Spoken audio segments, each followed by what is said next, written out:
لو نفسك تعملي فطير مشلتت ناجح من اول مرة وفي فرن البوتاجاز هخليكي تعملي، هاتيلي كيس تلاجة وتعالي هقولك ازاي تعملي فطير مشلتت بكيس التلاجة بدون عجن وبدون فرد كتير وبدون تريح كتير. حاجة كده بصراحة تحفة وخيال. بصيلي على الجمال وبصولي على التحفة وبصولي على الفطير المشلتت اللي طلع معانا، حاجة كده بصراحة زي ما انتوا شايفينه بالظبط. تعالي بس انت تابعي معايا الفيديو وشوفي كل التفاصيل، هقولك على كل التفاصيل. كيس التلاجة غير معانا على العجينة نهائي. انا هدى ودي قناتي، لو اول مرة بتتابعيني يا ريت نعمل لايك ونعمل اشتراك في القناة. هنسمي الله ونصلي على الرسول وهندخل على قصتنا النهاردة يا زهرة الكون. قصتنا النهاردة الفطير المشلتت الفلاحي على اصوله لشم النسيم، وفي نفس الوقت هخليكي تعملي فطير مشلتت تعملي بيه اوردرات. اول حاجة معايا نص كيلو من الدقيق زي ما انت شايفة، اي نوع دقيق انت بتستخدميه، بس اهم حاجة تبقى ايه في عرق يعني. وهنا معايا كوباية ونص من المية، حطيت فيها معلقة سكر كبيرة ونص معلقة من الملح. ودايما دوبي السكر في المية قبل ما تحطيه على ايه العجينة مباشرة عشان ما يبقاش حبيبات وقاعد ايه زي ما هو في الفطير بتاعي. هنا انا ما بعجنش، اللي متابع فيديوهاتي عارف ان انا ما بعجنش. انا هنا بلم العجينة وبشوف القوام اللي انا عايزاه. قوام الفطير المشلتت لا ملزق ولا متماسك، يعني تبقى طرية وفي نفس الوقت ما تلزقش في ايديكي خالص. ما تخليش عجينة الفطير تلزق في ايديكي، يعني تبقى طرية بس ومش متماسكة. بس كده انا ايه عملت القوام اللي انا عايزاه، يعني ظبطت القوام. وهجيب كيس التلاجة بتاعي اهو. كيس التلاجة ده بصراحة منقذ بالنسبة لي. مش بس كده الوصفة، استنى معايا لسه فيه جديد كتير. تابعي معايا الفيديو بس انت للنهاية. حطيتها في الكيس وحطيت شوية زيت كده في الكيس وبريحها لمدة 10 دقايق. لو عايزة تحط شوية مية دافية مفيش اي مشكلة، بس اهم حاجة تربط الكيس كويس عشان المية ما تدخلش جوه الكيس. بس برضو هو لو ما حطيتيش مية بيديكي نفس النتيجة. انا عايزاك تبصيلي على قوام العجينة عامل ازاي. بصوا مطاطية لدرجة تلاقيها مطاطية جدا، حاجة كده بصراحة مريحة جدا، ولا تتعبي ايديكي ولا تقعدي تخدلي في ايديكي وتعجني، لان الفطير اصلا بيحب العجن. فاحنا بنريحه عشان ايه ما نقعدش نتعب ايدينا. بس كده تمام. زي ما انتوا شايفين العجينة بتلمع معانا من كتر ما هي ريحت. 10 دقايق بس في الكيس. واهم حاجة تحطي ايه معلقة الزيت في الكيس. هنا انا هكور العجينة بتاعتي زي ما انتوا شايفين.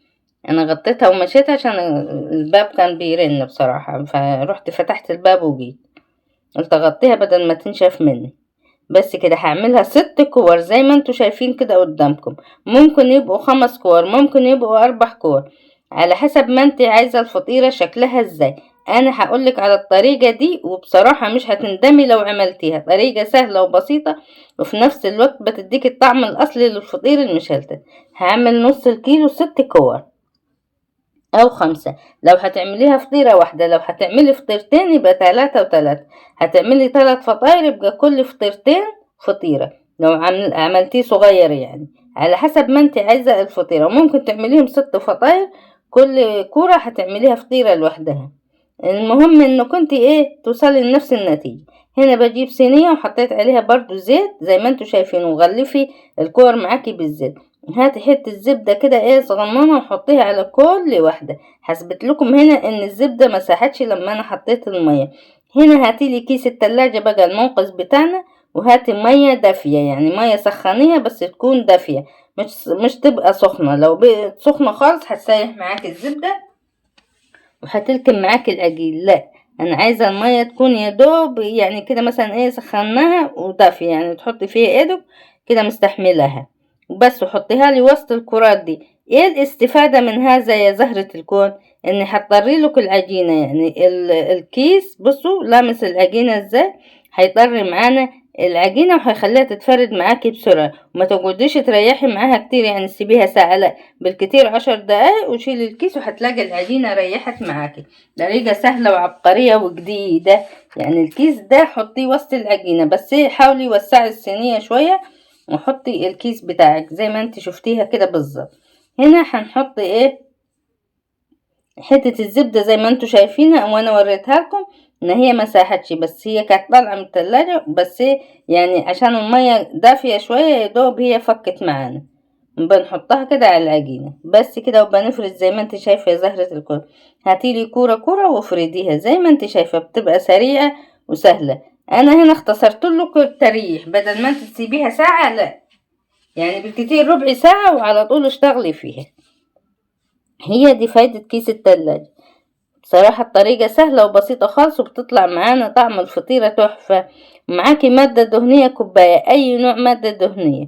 انا حطيت سمنة بيضة على سمنة زبدة بيضة وزبدة صفرة، زي ما انت عايزة. زبدة سمنة هنا متاح تعمليها بالسمنة ومتاح تعمليها بالزيت برضه. لو ما عندكيش سمنة وعايز تعمليها وعندك زيت نظيف اعمليها بالزيت، مفيش اي مشكلة. بصوا بعملها مربعات ازاي اهي. حطها جنبي وهجيب تاني واحدة وافردها. هنمشي مع بعض واحدة واحدة في طريقة الفرد.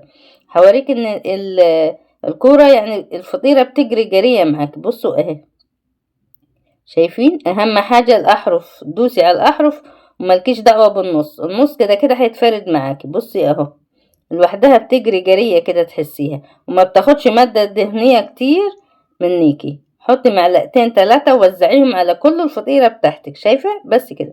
وهات اختها حطيها فيها، شايفين اهو على طول كده. اهم حاجة دوسيلي على الاطراف علشان ما تطلعش معاكي تخينة، عايزينها تبقى خفيفة. بصي لميها كده وحطيها على بعض. شايفينها سهلة ازاي؟ زي الظرف. انجح طريقة من طرق كتير انا عملتها بصراحة للفطير المشلتت. انجح طريقة الطريقة دي اهي. على السريع كده هنمشي سريع. بصوا تلاقوا العجينة بتجري جرية معاكي زي ما قلت لك، بدون عجن وبدون تريح زي ما انت شفت اول الفيديو. بصوا بوريكي بس الفقاعات. هنا معانا دي اخر واحدة هنفردها. هم حطيتهم الستة كلهم مع بعض. انا عايزاها فطيرة واحدة زي ما قلت لك. انت ممكن تعمليهم 2، ممكن تعمليهم 4، ممكن تعمليهم 6، على حسب ما عايزة حجم الفطيرة بتاعتك ازاي. لكن احنا هنعملها واحدة زي ما انت شايفة، وممكن تعمليها اوردرات. بصراحة الطريقة سهلة وبسيطة خالص.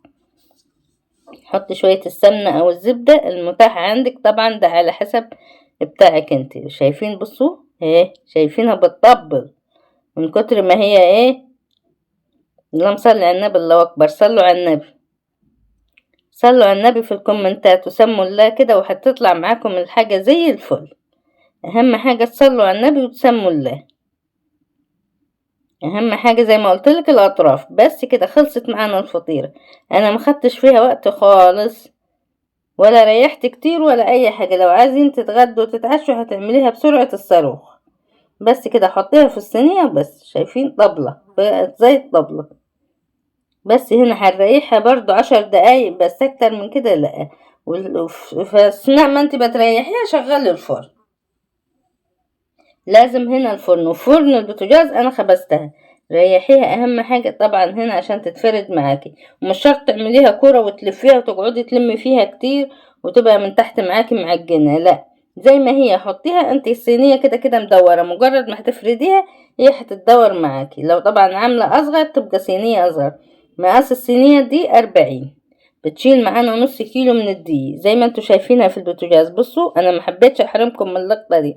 اهم حاجة تسخنوه حلو، وبعد كده تسيبوها تستوي من تحت، وبعد كده ولعوا لها الشواية.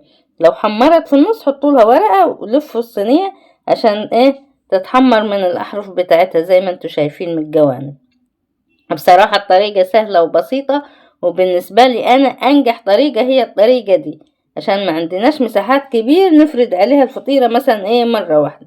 هاتي شوية سمنة شوية زبدة المتاح عندك وحطيه على وش الفطيرة لغاية ما طلعت من الفرن يا زهرة الكون. وهي شايفينها طالعة قبة ازاي.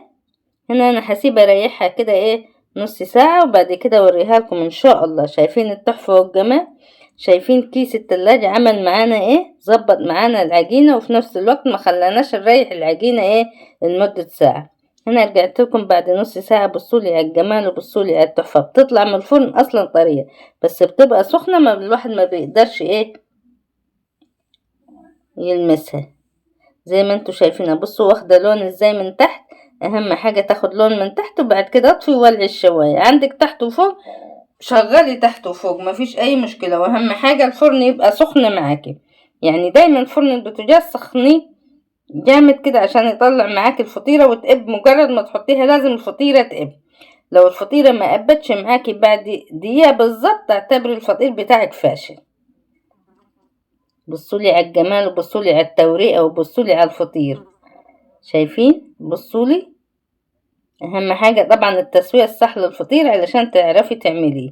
ويلا قومي اعمليه كده وايه، جهزيه لشم النسيم مع شوية عسل وشوية مش وحاجة كده بصراحة، وبالهنا والشفا ليكم مقدما. والطريقة سهلة وبسيطة خالص يا زهرة الكون. وصلوا على النبي كده في الكومنتات، ويا رب اكون خفيفة عليكم وبحبكم في الله. بصولي بس انتوا على التحفة والجمال دي، بصولي. شايفين احلى فطير مشلتت ده ولا ايه؟ مع السلامة، اشوفكم في فيديو قريب، وصلوا على النبي في الكومنتات. مع السلامة.